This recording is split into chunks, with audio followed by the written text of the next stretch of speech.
Good morning, good afternoon, good evening, wherever you are. Welcome to SHOWstudio and our final day, unfortunately, of talking about the London Menswear collections, which are, of course, officially called London Collections Men, which I think it has a very powerful ring and a very modern ring. And we hope that the clothes that our teams are going to talk about today follow that and prove that. So I'd like the four, I was going to say victims, but not victims, my four guests to just quickly introduce themselves before we start. Bella. Hi, I'm Bella Freud. I'm a fashion designer and a filmmaker and a journalist. Thank you. Jez. Hello, I'm Tozer. I'm a photographer and filmmaker. I'm Shaun. I'm a course lecturer at London College of Fashion, the History and Culture of Fashion. I am Patrick Grant and I'm the creative director at eTorts and the director of Norton & Sons off Savile Row. Great, thank you very much. First of all, we're going to look at some of the pictures of some of the shows we've looked at today. The first one is Margaret Howell. So if, Neil, you could let us have the pictures we've chosen. Did any of you actually see this show in person? No?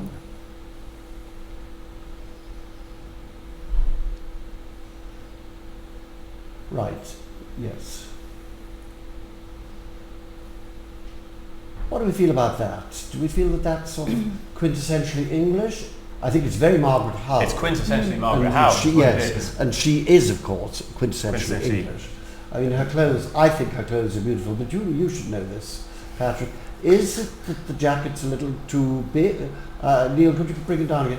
Is it because the jacket's a little too big, or is it just the way he's walking the sleeves? No, I think it's deliberately it's a big size. Big. Yeah, it's and actually, funnily enough, that was something that we did today, was make things a little looser. Right. I mean, it's short. It's it's definitely a play on proportion, and I mean, we started off with all the looks in the early part of our show were all grey.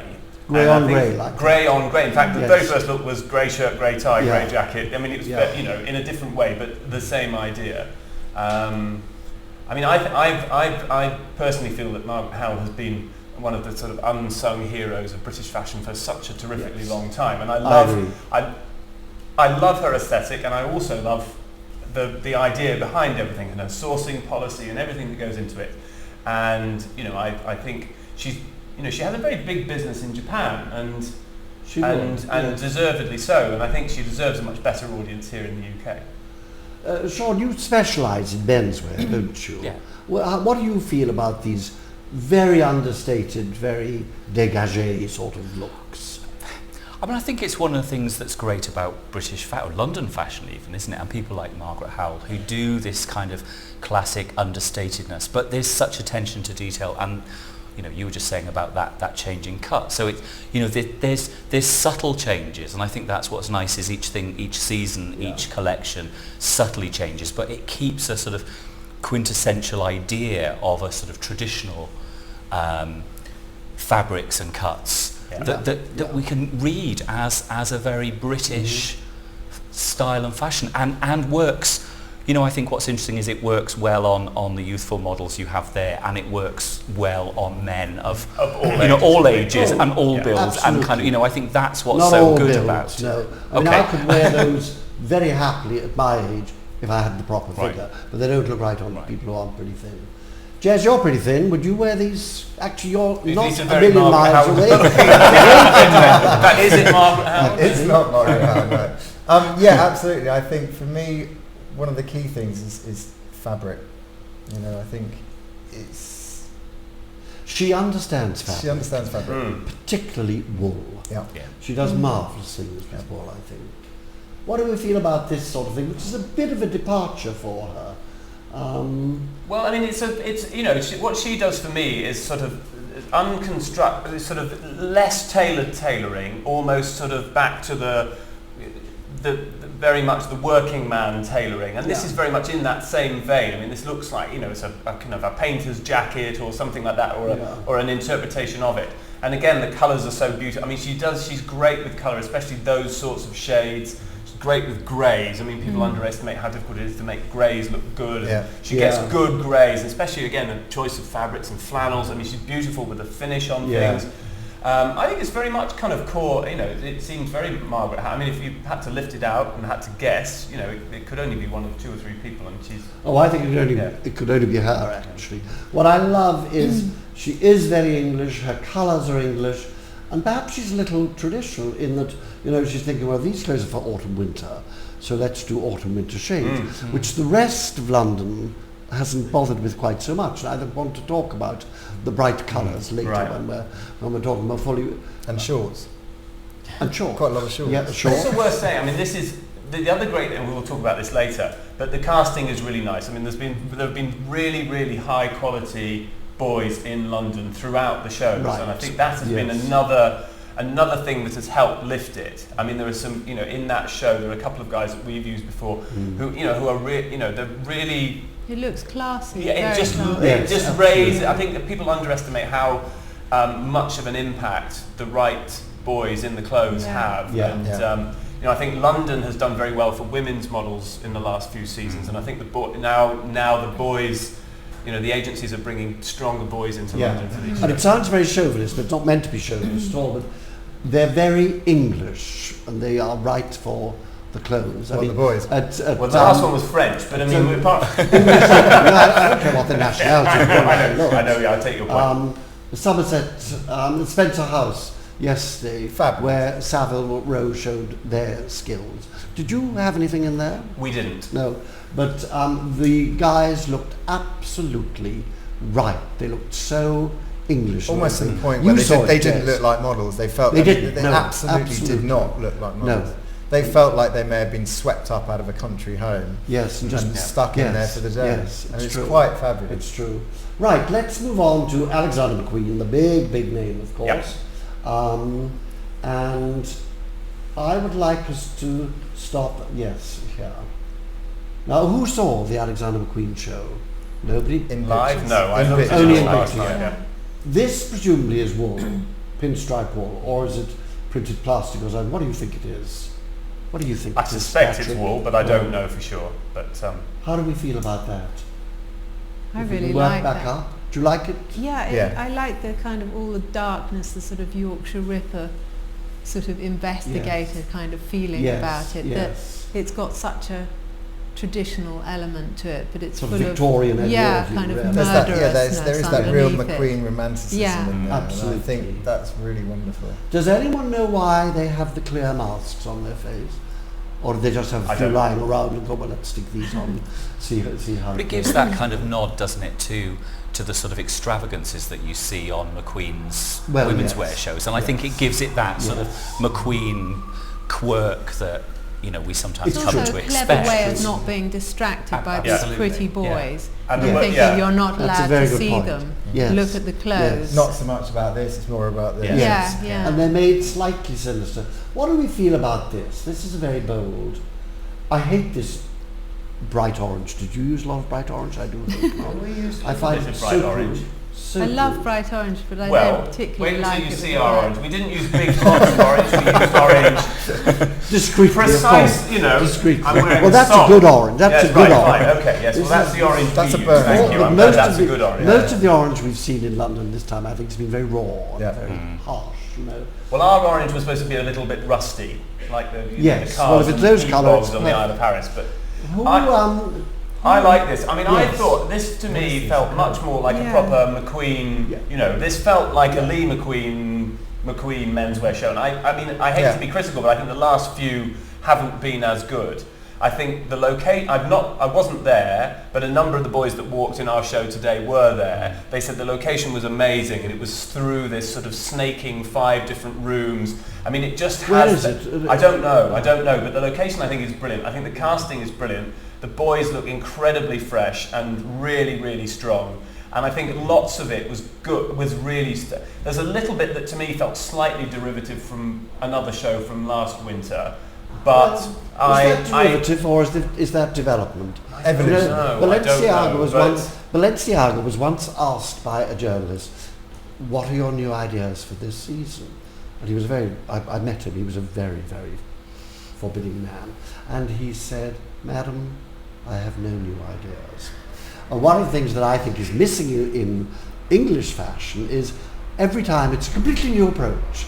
So if things are coming through from last season, that shows a maturity in my opinion. Yeah, And yeah, that's I agree. what Margaret Howell has, of course. Yeah. You know, she has, you can see her development Confidence. over the that years. is, Yeah. isn't It's it? confidence. Yeah, Yeah. yeah. Absolutely. But I think this was a like real this. return to force. And I know that actually, I mean, I've heard one or two naysayers, and I've heard a lot of really positive reports about it. Personally, for me, it looked really strong. I mean, it was a very clear It's a statement. statement, and, It's not a and collection of actually a clothes, lot it's a of statement. beautiful craft. I mean, This looks Well, beautiful. later fabulous. on, and I think where you get to the stained glass windows, and those stained glass windows start to creep up in size, and I'm not sure because I didn't see them, but it looks like the second and third last look were somehow the stained glass window in black on those kind of evening jackets, and it was quite beautifully done, and I would like to see it up close because I think there's some amazing craftsmanship and work in this too, which again is back to how it should be with McQueen, I think. The previous coat we've just seen is very classic. It's all right, it's two tones, but two very blending tones. And I could see lots of people wearing that. Yeah. What do we feel about this sort of wallpaper? Or Well, I did almost exactly the same thing Did in my you show really? today. I literally did an old wallpaper. I lifted an old wallpaper off a crofter's cottage in the Hebrides and created it as a silk jacquard. Can I ask to what purpose? Because I thought it was beautiful in a slightly odd way. But I think it.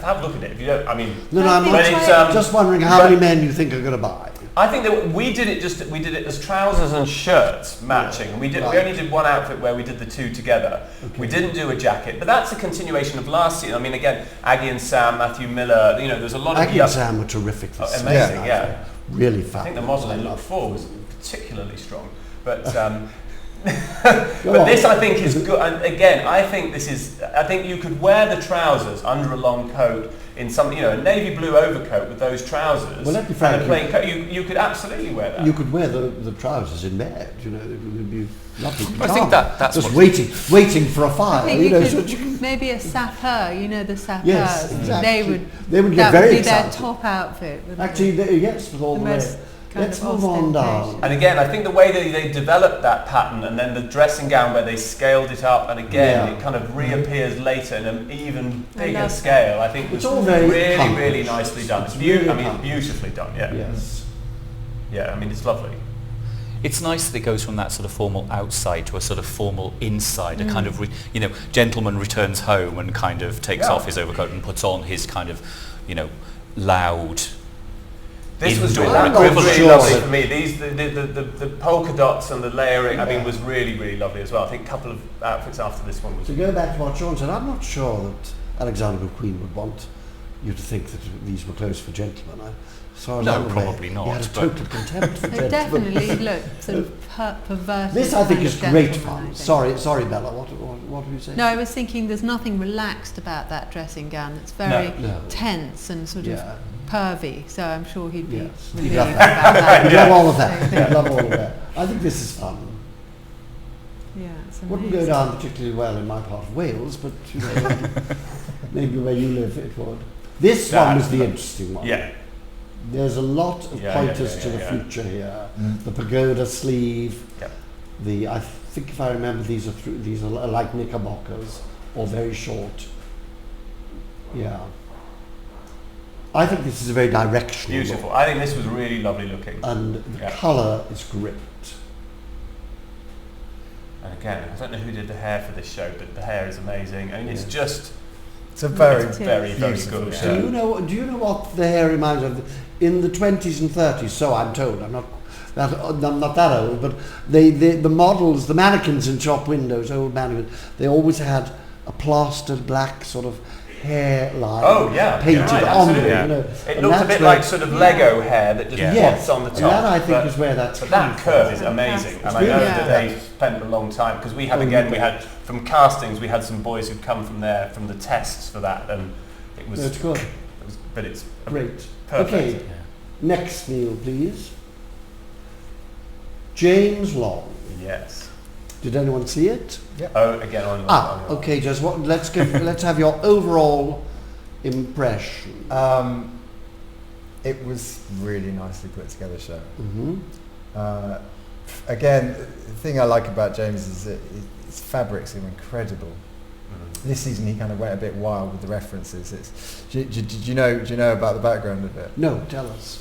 It's basically a lot of the references Divine, John Waters' Divine. So hence all the jumpers have got this sort of picture of that reference about the eyebrows and everything else. Okay. So I think John Waters and Divine John Waters was quite a big part of the whole thing. Less knits than normal. You know, there aren't so many knits, There's you're right. very few knits. You're right. Is he a knitwear specialist then? He does very He nice. does a lot, well. yeah.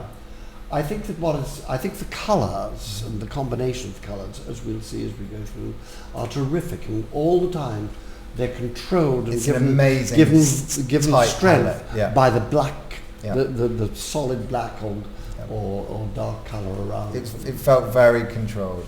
Yeah. I love the cuff on the trouser. Well, Yes, again, I like funnily that. enough, Really? we Yeah, did the we were same, talking and Jonathan Saunders did the same yesterday too. That sort of hemmed, I think that trousers. tailored trousers. It's a look, Essentially, isn't it? we did What has it we got? did a sort of +2 that became a +8. Yeah. But ours had a little zip and a rib.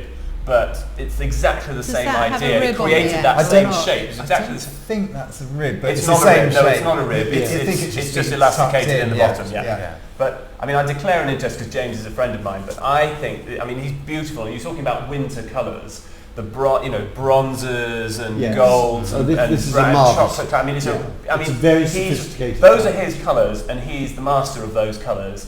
And they're beautifully done. There's so much beautiful pattern, and it all works really nicely. And even the kind of lacquered finished cloths, I think, are really they're very, very. It's easy for that sort of thing to look cheap, and it looks beautifully rich. Yeah. And I don't know what they are, and I don't know whether Well. they're sort of foiled on. Yeah, I don't know amazing. what it is, but it really looks. It's very, very luxurious. It's luxurious. It's Yeah. luxurious, and I think he's Yes. benefited because now It's not just luxurious, it's exotic. Yeah. It's exotic. It has an exotic feel, Yeah. like sort of, I suppose, a Chinese bordello or something. But it does. There they are. Those are the big. Yes. But it's Well, got I think match. it worked. They've done it in the sweatshirt and in the intarsia, and I think the intarsia is more beautiful. That's kind of much more graphic and very strong. But I think in the When it's intarsia slightly it softer, looks yeah. it's very, very, very beautifully done. And So James there's- is there's, fantastic with Better. that. No, those trousers remind me of, police uniforms like in Egypt or something where they're a bit military and they're Yes. very Yes. Yeah. sexy, Yeah. with that. Almost like a pair of puttees at the Yeah, bottom. yeah.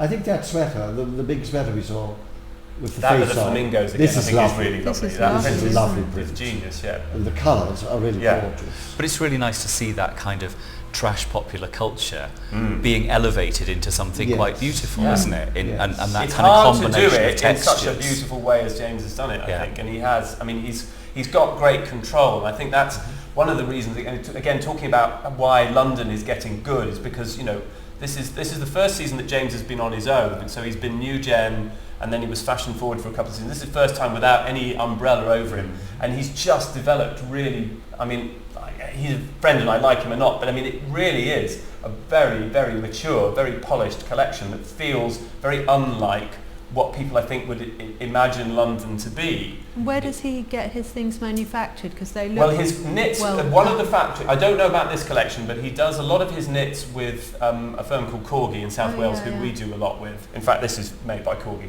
But he does a lot with them. His tailoring. Tailoring, I don't know. I don't know. 'Cause that really does look superb, doesn't it? It's very, very classy. Yeah, it's great. I'm so happy. And I think the thing is, it is very wearable. The big face on the sweater looks great, but Yeah. after 3 outings, people are saying, "Oh, not her again." That's the problem with the dramatic effect. Yeah. Okay, J.W. Anson. Now this I've looked at already, and I think we'll go straight into yes. I love J.W. Anderson. I think he's amazing. I remember meeting him before he started, and he gave me these sort of strings, these knitted strings that I wasn't quite sure what to do with, but they were so thoughtful, and he'd obviously put a lot into them. They were just bits of wool, basically. Yeah, but they had been sort of knitted with a chain stitch or something. Really? And Did he explain? No, but there was. It's kind of so interesting because sometimes you look at this show and it's so weird, and so peculiar, but there's so much thought gone into it that it makes you look again and again and again until you get the message. That's what I find anyway. Well, can you tell me what the message is? Because I've seen it. I saw it. I was like, we were in the other half of the space, and I like Jonathan a lot, and he's lovely. I'm not. I agree with what you're going to say. I don't get it. I'll tell you. I think that androgyny is very interesting, and I live in Soho, so I see all the kids going around, and there's a lot of androgyny. It looks fabulous, but it's androgyny. Why would you put a guy in a mini dress? I think it's a very uncomfortable. I think what's happening because you can, but that's so irresponsible. It is. But I think what it's created is a very, very uncomfortable feeling. I think in a lot of the audience and a lot of the people that have seen the pictures. I think it's and maybe that's the point. Jez, do you think people buy uncomfortable? I mean, we have to remember all the time, and I think these guys have got to make a living. I think that's exactly the point. I don't think people do buy uncomfortable. I mean, the people that dress up in dresses for fun or because they're drag queens. They want something a bit more. They're not going to buy exciting than that. Absolutely, that's too classic. But somehow or other, I think. But I think that there are very, very wearable pieces in the rest of the collection. Yeah. And all I right, think well, let's go through that. He's making you kind of think. Even the way footballers dress these days, they're so peacockish and so. They'll risk being effeminate. They're so butch that they can be a bit effeminate, and he's almost sort of piss-taking, or I don't know. He's I want to understand it better, though. I mean, obviously. I wonder whether he's pissed. I'm not. Yeah. No, I don't even think he is doing that. I think he's. I mean, God knows what he's doing, but I think that he's thinking. I want you to think. I want you to feel awkward, or I want you to just look again and again. And Armani, my first quarrel of many with Armani started by when he said years ago, "These are clothes to make you think," and I wrote to him and said, "It is not your job to make us think.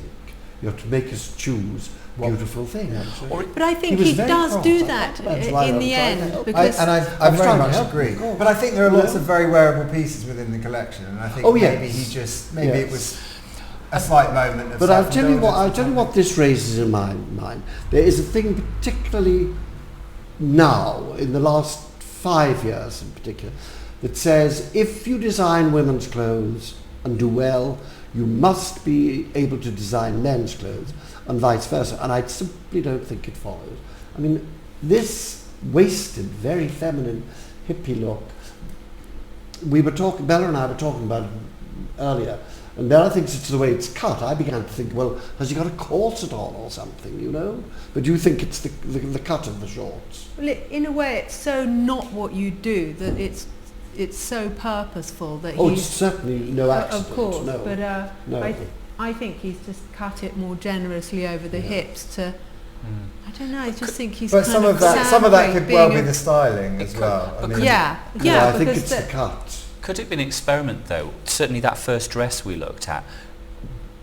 In the way that McQueen's bumsters were an experiment to see how low you can take the rise. To see, well, what does if you take a kind of classic shape of a woman's dress and put it on a male body, what happens? Not necessarily that it's going to sell or it's going, so there are wearable pieces in the collection, so that there is a commercial element to it, but it's a kind of a way of saying, well, what happens if we take these two things? I'm not sure there's a commercial.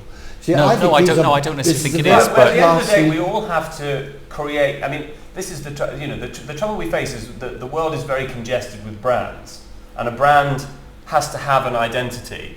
And if, as a matter of creating an identity, one does the most shocking thing one can, it is going to get you where you want to go. Even if at the end of the day you're going to sell a black sweater with a pair of shears on it, you are going to be there and you're going to be in the forefront of people's minds. And actually people will ignore the rest of it and buy the jumper because they love the idea that he's done something, and then done something deliberately provocative. Exactly, yeah. And it does. I don't know how well he sells his menswear, but I know he sells his women's wear in good quantities. Yeah, he's childishly provocative. If I'd been in this show, I would have been exceedingly irritated. I would have been very, very irritated indeed, because it really is saying nothing except the thing that any designer can say, I'm doing it because I can. But I think there's a lot to be said for that. It says nothing about masculinity, it says nothing about clothes. I think I think this has got an interesting piece. I love this. That would be great if it had a pair of pants and so it stopped being a dress. He's so good at very, very simple things. He makes them sort of startlingly interesting, the plainest possible thing. I agree with that. And I imagine he's sort of doing the things that he can never do in a commercial collection, just because he wants to, and I suppose it must be quite fun. I don't know. But what's interesting actually is that he's done this season, and this season, I mean, obviously it's only really the second proper season of London Collections, but there's been quite a lot of girls down catwalks. There's been Christopher Shaun again, Matthew Miller today, well, I mean, just now. 3 or 4 every day, Which when you think what about does that it, tell us? What does that actually tell us? And what are they saying? What are they actually saying? Are they saying we're doing men's clothes and actually they'll look good on girls? Or are they saying, well, actually, maybe we're going to do a little women's capsule collection next year. I don't know. And also but it is quite interesting how it's sort of like to buy men's clothes too, don't they? So now we come to one of the young Turks, as we might call them, Christopher Kane. I've not seen this at all. I admire Christopher Kane enormously for his women's wear, but I do have a problem of the fact that I sit down and I think, what is Christopher Kane? And I don't know, because every collection is quite separate. It doesn't have a link with previous ones. And I really believe that the sign of a good and long-lasting designer is a continuum, an eye, an approach, an intellectual attitude, and I don't see it in a lot of these young ones. Anyhow, we're talking about the menswear, so let's go through. There he is, everybody's favourite. Who, the boy or the No, the Frankenstein. Good question. Pattern, man. There's been a huge amount of pattern this season. But I haven't seen much animal print in the movies. No, that's true. No. Is that an animal print or is it leaves or something? It's very difficult to see. Did anyone actually see this show? It was a presentation, was it not? A presentation? Yeah. I mean, they could almost be leaves, I'm not sure. I think he's copped out a bit on the shapes. There's not much of excitement going on shape-wise. But we're coming to one which I think is really fabulous. Bottom left-hand side. I think this is a look.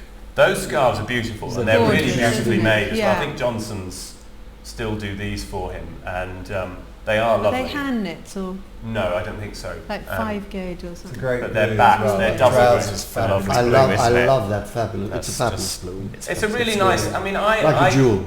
It is, isn't it? If you saw someone like that in the street, they would gleam out like rainbow. It's very controlled. I think that's a lovely. I think that's a beautiful. I think it's great. Yeah, absolutely. I mean, I would happily wear that. It's lovely. It's very understated. The rest is a bit dull, I must say. I don't know. I like the rest. I mean, again, we declare an interest. I've worked with Christopher. Yeah, but tell me why you like it. Looking at it dispassionately. Because I mean, I generally like quite simple clothing, and I think the trousers I couldn't wear because my legs I've got chrysoid thighs, but. I love the print. I think I just think it's very controlled and precise, and I do think there's a lot of thought in it. And I like the fact that you know, he doesn't, you know, I disagree with it. I think the fact that he refreshes everything every season, I think is marvellous. And, you know, that everything he works to absolutely the most precise degree, and every print he does, you know, it's as good as it can possibly do. He's a master of refining everything down. And, you know, I think his menswear, I mean, he mostly sells t-shirts and knits. I don't know, but I think, but they're they're good and they sell well, and they're, you know. How do we know? Did he do menswear last season? Yeah, he's done menswear for 3-4 seasons. 3 seasons, really? Yeah, because he's in the London, he has been in the London show, was in the London showrooms in Paris for a couple of seasons. Right. But Okay. it's interesting that it comes after the Anderson, isn't it? Because it is very saleable and it's very wearable by a certain kind of, you know, the But it's boys also beautiful. who are I think modelling it. that's- I think, you know, I could see it selling really well. It has a kind of look that... You'd almost imagine that he would have, I think of him as the, you know, with those dresses, fluorescent dresses, really cute, I mean, sort of gorgeous, and that you would have some of that and then you'd have these, but he hasn't bothered. He just done that, which I like the fact, you know, we were talking before about keeping things very concisely edited and just being very specific about the message. It's very pared down, but then I think quite a lot of the collections are quite pared down. I've got a feeling, but my feeling is, I mean, you have to see the clothes, of course, see people walking down, but I think that his women's wear has an enormous spirit, even though it irritates me, because I think, well, you know, it's so different from last time, what am I supposed to be thinking? Maybe that's just my age, you know, I need certain guidelines, but I just think this is somewhat uninspired. Now, you could say it's beautifully controlled and tailored and, you know, making a simple statement simply, which is a very good thing. Or you could say it's a bit uninspired. What do you feel, you people? Bella, what do you feel? You like it? Yeah, I'm not mad about it, Right. and I do love his work. I mean, I remember seeing him do a show, some sort of, I can't remember what it was, one of those competitions, and he won. And he'd done these dresses out of all this weird sort of stocking lace, and they were so fantastic and so original. And it sort of makes me, I slightly think, why are you doing menswear when you're so talented? But let's move around. Yes, I actually think that he is undoubtedly going to be, in 10 years' time, one of the world's masters. Yeah. There's no doubt. He's going to be like, he's like Alexander McQueen was, you know. He's going to have his own benchmark. Yeah. But I'm wondering about this. What do you feel about it, Jeff? I could take it or leave it. I'm not massively inspired by it, but I think I think if I was a buyer, probably be starting. Would you wear it? Not much of it. Right, Shaun? I feel pretty much the same. I mean, I think there's nothing wrong with it. I think it's nicely done. It doesn't. There's nothing in it really, apart from those blue trousers were there, weren't they? Apart from those blue trousers, I think it could just wash by without really but I think making any real impact. But I think But I think it could sell for that reason. Yeah. Patrick, you know him. You like his clothes. Do you think if you just saw one of these walking down the street, never having seen before, would you say Christopher Kane? I think I would. I think Would I you? would. I think Well, also that's important. I think one thing worth bearing in mind is this is not a catwalk collection, so it's very unfair to judge it in the context of other catwalk shows. This is a sales presentation collection. because because I think when you show, he does his talking through his women's wear, and that is a show in the same way that, you know, that Jonathan Saunders doesn't do a show, he puts on a presentation. I think there's a very different feel to a catwalk collection than there is to a static presentation. I think they need to be treated slightly separately. I think if you said to Christopher, you have to do a menswear show, it wouldn't look like that. It would be a lot. It would say a lot more, and it would have a lot more in it. This is a collection of saleable, I think, beautiful and very lovely men's clothing. Yeah. But it's not a show that bears criticism in the same way as a show would be. Before we move on, because we must move on, this is the way the people in the shop see them.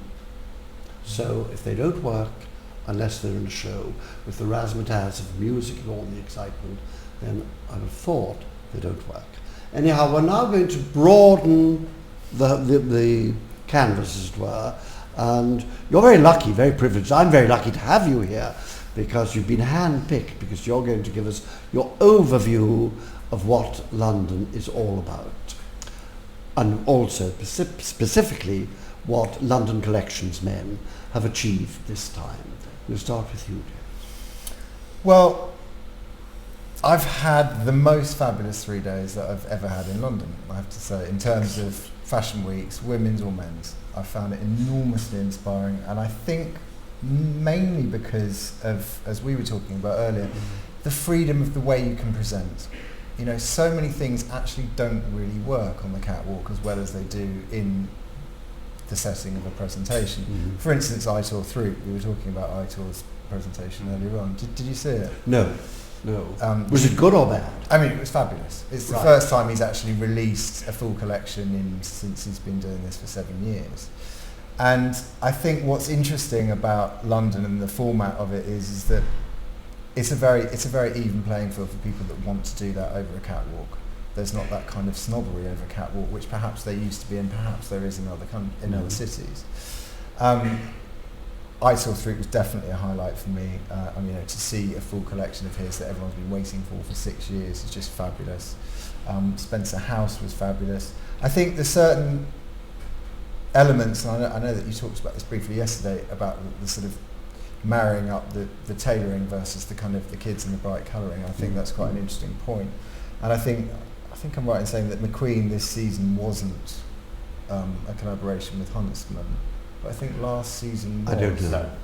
No, it wasn't. This season wasn't, but I think last season No, it wasn't. No. I mean, the Huntsman connection, and you can check with McQueen on this, but it was very specifically just go and buy a bespoke suit and get it made at Huntsman. It was nothing to do with the collection. Was it? Oh, right. Okay. Right. Okay. Right. Yeah. No, but I think that's quite interesting. Pieces for McQueen are made, and last season the same, were made throughout Savile Row, because some of them were made in my shop too. Right. Okay. Right. But I think what's quite interesting is people like, we were talking about Aggie and Sam, because essentially I loved did you see it? I loved it. Did you see it? I loved it. I walked in it. Oh, did you? Yes. Fabulous. Yeah. I was the first look with the dog. Really? Yeah. I didn't recognize. I had a lot of makeup on. I was made up to look like a drunk farmer. Oh, was that a drunken farmer? I thought so. Yeah. Made me think of Herefordshire. Yeah. Yes, cider. What it was. Yeah. Yes. And I think what's interesting in terms of we're talking to a model. How exciting! How exciting! Is that they've gone from quite, they've gone very much to sort of, town and country look from what they did previously, which was much a sort of younger kind of reference. And I think that's very interesting, and I think that's where there's that bridge is starting to happen between the kind of the young and the fun and the bright, and the kind of the establishment, the Savile Row, and etc. etc.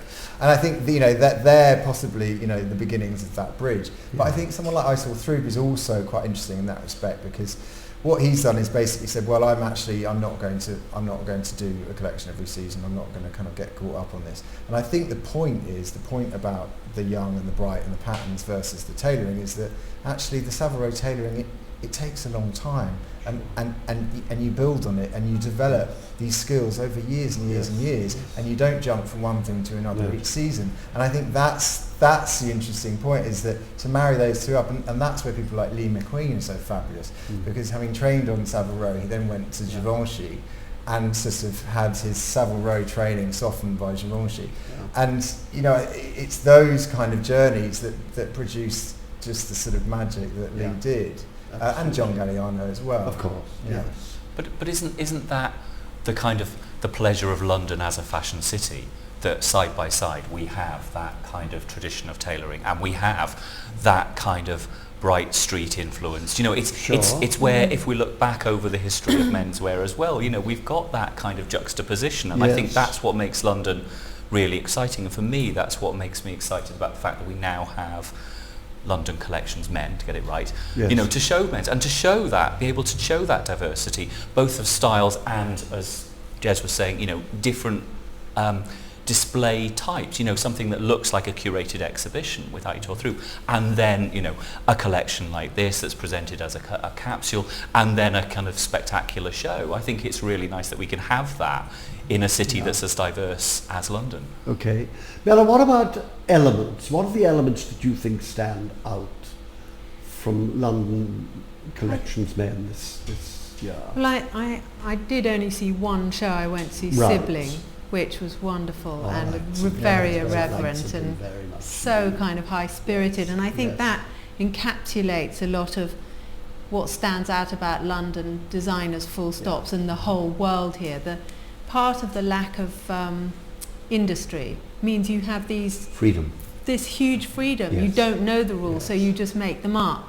And that's why I have a soft spot for, the sort of nutty skirts and things in J.W. Anderson, because it just feels so refreshing and irreverent and so kind of experimental, and also that combined with this classiness, this interest in excellence, and yet there's no blandness that you get from Italy. You get this kind of perfect suits that could be rolled off a machine, and in England and in London there's this depth to it, and that's what I just continually find happens here, and it doesn't happen elsewhere.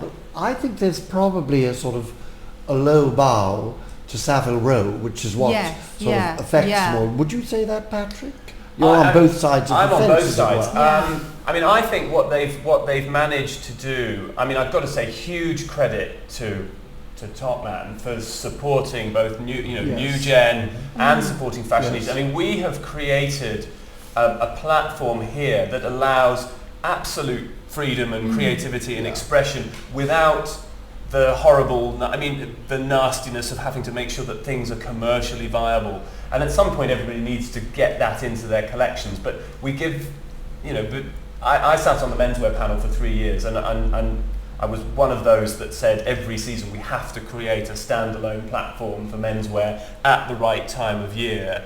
And it seems 2 seasons in to have worked much better than I think we could have hoped, because I think what's happened is that people like James Long, Christopher Shannon, hopefully I can include ourselves in that, we've got to a point, and Aggie and Sam and Matthew Miller and the next generation have got to, are moving on, and then you've got kind of Claire Barrow and Craig Green and those guys who are just absolutely raw, bursting with insane ideas and just a really beautiful vision for things that's completely unconstrained by commerciality. That makes for a really interesting 3 days, which I think going and sitting and watching big label commercial collections one after the other doesn't have that same vibrancy. And I think the platform in London, what we need to do is to make sure that the commercial bit doesn't get forgotten, and we actually make an industry out of it, because we can't just continue to have fun doing this. We have to get factories working, get the mills working, get our industry back and making clothes and selling them in proper volume, so that we can continue paying for everything else that comes around, because we can't expect Topman to foot the bill. And how will that happen, do you think? How can we control it? Because I think I'm London... trying to do exactly that. I was asking everybody, Patrick. Because what I think is one of the great dangers of London women's wear is this sort of giganticism where they're pulling in more and more and more and more designers, instead of saying, well, let's pare it down. I think you're right. I think that there is no message coming out of London designer shows. The message is here because there are small shows, and there are many are very clear. It's colour, it's irreverence, it's cheekiness, and I love the idea of introducing, well, I wouldn't call it androgyny, because it isn't. A woman's dress on a man is still a woman's dress. And I love that. I just didn't think he quite got it the way he wanted to do it. But I'm afraid, everyone, wherever I go in the world, we all travel all around the world, everyone thinks the British are so phlegmatic and won't, never lose our cool and everything. I actually believe in fashion terms we are the most hysterical and wild city of all. Now that is great, but the over-enthusiasm, I've been in it for a long time and it makes my blood run cold. I think, oh no, don't say it, don't do it. What do you feel as a designer? Well, we talked about this earlier. I sort of sit in a funny world between the kind of the sort of really arcane and the crusty end of Savile Row and the new bit. And we've worked with lots of people, and our collection hopefully feels like a slightly more modern take on tailoring. And I feel that I sit very nicely amongst all of these guys. And I think one of the interesting things again is that none of these collections feel the same. Everybody has a different point of view, and ours is quite tailoring led and some of them aren't. But I think overall, I think the point about editing is an important one, because it's very, very hard for me to ever criticise the British Fashion Council, because I think they've done a really great job of creating the platform.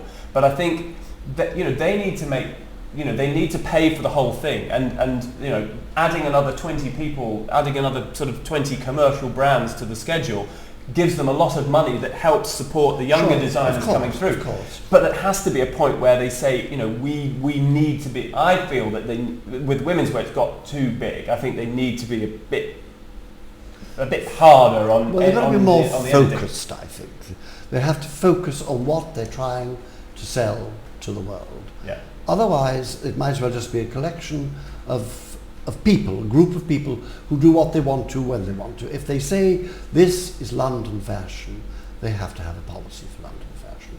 Now, on that note, I'm afraid we have to stop. It's been absolutely marvellous listening to you. Strong views, trenchantly expressed, which has been great. I'm sure all of those people who've been watching us have loved it as well. I hope so. Well, that is the end of London Collections, men. But next week we hope you'll join us on SHOWstudio when we'll be looking at Milan. Already highly criticised, but you never know, it might be quite different. Thank you all very much. Thank you, Colin.